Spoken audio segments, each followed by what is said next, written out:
Hello everyone, আমরা আছি সাতক্ষীরা জেলা স্টেডিয়াম নতুন করে স্পোর্ট 2026-এর উদ্বোধনের জন্য আমরা এলইডি স্ক্রিন নিয়ে আসছি।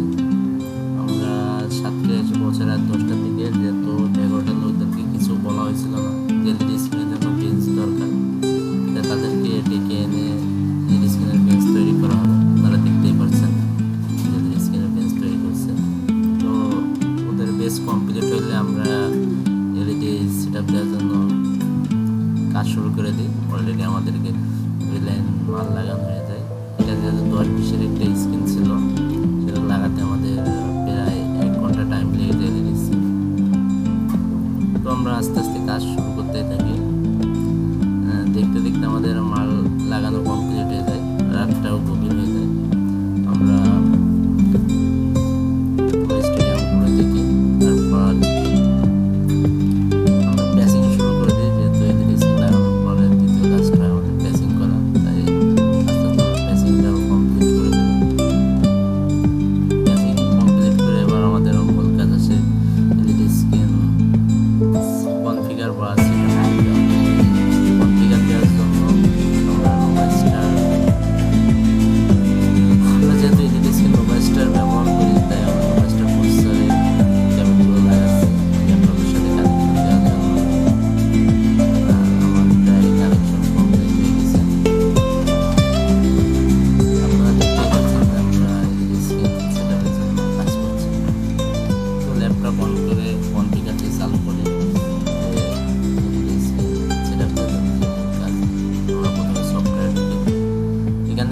কপিরাইট ইস্যুর কারণে আমি ফুল সেটআপটা দেখাতে পারছি না। আপনারা দেখতে পাচ্ছেন যে আমাদের এলইডি স্ক্রিনের মানে যে আলো বা সিগন্যাল সেটা চলে আসছে। তাই স্ক্রিনে যেহেতু সিগন্যাল আসে নাই, তাই আমি এই মালটা সেটআপ দেওয়ার জন্য সফটওয়্যার ঢুকছি। আমি দুঃখিত যে সফটওয়্যার পুরোটাই ভালোভাবে দেখাতে পারতেছি না, কারণ কিছু কপিরাইট ইস্যু আছে। তো এখন আপনারা যদি বলেন যে এলইডি সেটআপের উপর কোনো ভিডিও করতে, তাহলে দেখবো যে এলইডি স্ক্রিন সেটআপের উপরে আমরা ভিডিও বানানোর চেষ্টা করব। তো আমি দেখতে পাচ্ছেন যে কনফিগার করছি ল্যাপটপে, কনফিগার কমপ্লিট হয়ে যায়, সেটআপ কমপ্লিট। বাট আমাদের একটা স্ক্রিনে সিগন্যাল নেই না CAR6-এর ঝামেলার জন্য। তাই আমি আর আমার স্ট্যান্ড সিগন্যালটি কমপ্লিট করার জন্য যাই, কেউ উপরে CAR6 দিয়ে উপরে উঠাই দিই যে ভাই ওখান থেকে সিগন্যালটা পাস হবে, ওটা কমপ্লিট করবো। তারপর দেখতে দেখতে আমাদের পুরো মাল কমপ্লিট হয়ে যায়। আমরা ত্রিপল দিয়ে এলইডি স্ক্রিনটা ডেকে রাখি, যেহেতু বৃষ্টির একটা আবহাওয়া রয়েছে, তার কারণে এলইডি স্ক্রিনটা আমরা ডেকে ঢুকে ঘুমাতে যাই। এর ভিতর আমাদের যে সাতক্ষীরা জেলা স্টেডিয়ামের স্পোর্টস অফিসার আছে, উনি আমাদেরকে জানিয়ে দেয় যে সকাল 10টার দিকে সাতক্ষীরা জেলা প্রশাসক আসবেন এটা পর্যবেক্ষণ করতে। বাট সকাল থেকে আমাদের কপালটা খারাপ থাকে, সকাল থেকে বৃষ্টি শুরু হয়, যার কারণে আমরা স্ক্রিন অন করতে পারি না, অনেক বৃষ্টি হয়। আর ডিসি সাহেবও আসতে পারেন না, তার জন্য আমরা একটু স্বস্তিতেই ছিলাম।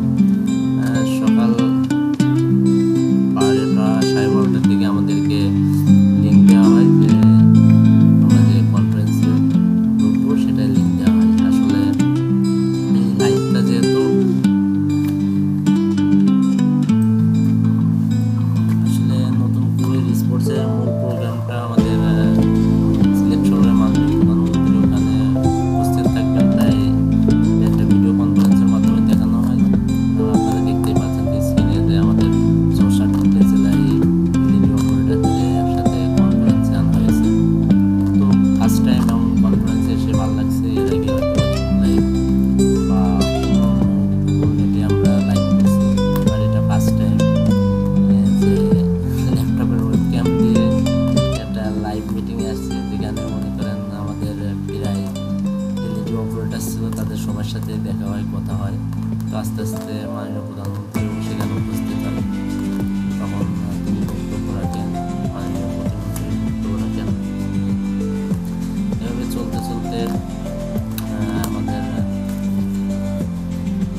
করতে হবে, নিজেকে রেডি করতে হবে আর খেলতে হবে।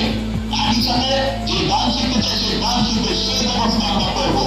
যে মিউজিশিয়ান হতে চায় সে মিউজিশিয়ান হবে, সেই ব্যবস্থা ইনশাল্লাহ আমরা করবো। যে খেলতে চায় সে খেলা হবে, সেই ব্যবস্থা আমরা ইনশাল্লাহ করবো। ঠিক আছে, এই তোমাদের সাথে আমার কন্ট্রাক্ট। কিন্তু ওই যে প্রথমে যেটা বললাম, তোমাদের সকলকে বাংলাদেশের অ্যাম্বাসেডর হতে হবে। অ্যাম্বাসেডর হতে হবে, হবে তো? Yes! এই সিনটা দেখে আমি তো